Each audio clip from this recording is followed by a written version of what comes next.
బీజము నుంచి పుట్టింపబడిన వారు మాట? అక్షయ బీజం అనగా నశించిపోకుండా ఉండేటువంటి బీజము, నశించిపోకుండా ఉండేటువంటి గింజ. ఆ గింజే ఈ పరిశుద్ధమైనటువంటి దేవుని యొక్క వాక్యం. హల్లెలూయా. ఆ గింజే ఈ దేవుని వాక్యం. నశించిద్దా? ఈ దేవుని వాక్యం ఖరాబ్ అవుతుందా? దేవుని వాక్యము కుళ్ళిపోద్దా?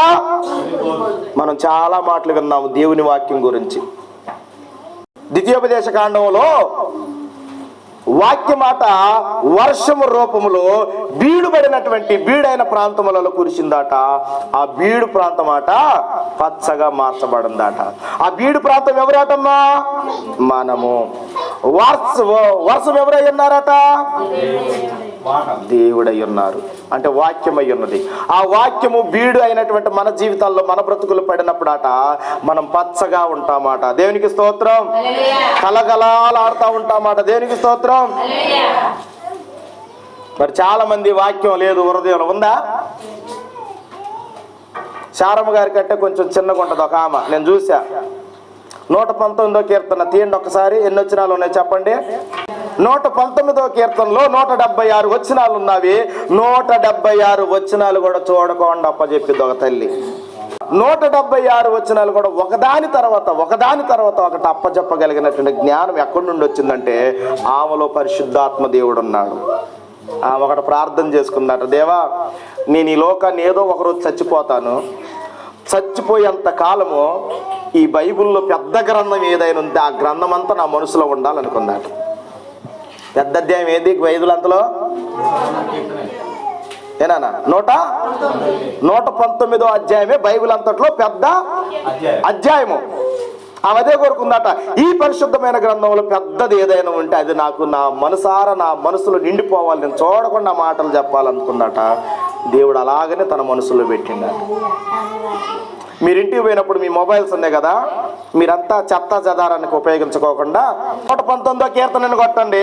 119వ కీర్తన అప్పచెప్పినటువంటి ఒక స్త్రీ, ఒక ఆమె, ఒక తల్లి గారు, ఒక సహోదరి కనిపిస్తూ ఉంటుంది.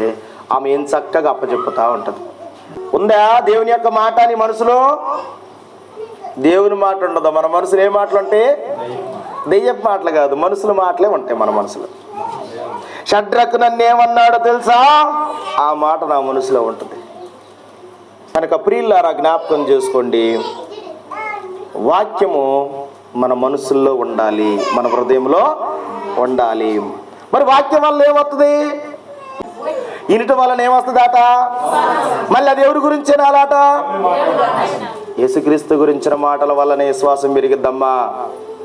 చెట్ల కింద, పొట్ల కింద, గట్ల కాడ ఆ మాటలు ఈ మాటలు వింటే మనకి కక్షలు పెరుగుతాయి. కనుక జ్ఞాపకం చేసుకోండి ప్రియమైన దేవుని పిల్లలారా, చాలా మంది ఆట వాక్యము ద్వారా స్థిరులయ్యారట. స్థిరులంటే స్థిరం అంటే ఏంటిది? ఈడు కుదురుగా ఉండట్లే. అబ్బా మా ఊడు భలే స్థిరపడ్డాడు రా, అబ్బా భలేగా ఆ యొక్క ప్రార్థన స్థిరపడ్డదయ్యా. ఆ తమ్ముడు మొక్కుకున్నాడో మొక్కుకోలేదో, ప్రార్థనకు వచ్చాడు, ఉపవాసం ఉన్నాడు, భక్తి చేశాడు, స్థిరపడ్డాడు. అంటే వాక్యానుసారంగా ఆత్మీయత జీవితంలో స్థిరపడటము. వాక్యం ఏం చేస్తుందో తెలుసా? 2 రకాల స్థిరాలను మనకి ఏర్పాటు చేస్తుంది. ఒకటి ఏంటిదంటే ఆత్మీయత స్థితిని స్థిరంగా బండ మీద పెట్టింది, ఇక నువ్వు జారి పట్టడానికి వీలు లేదు. రెండోది ఏం చేస్తుందంటే నువ్వు ఏ పని అయితే చేయాలనుకున్నావో ఆ పనిలో స్థిరత్వాన్ని నీకు కలిగిస్తుంది. ఏంటిది అది? వాక్యమే దేవుడండి.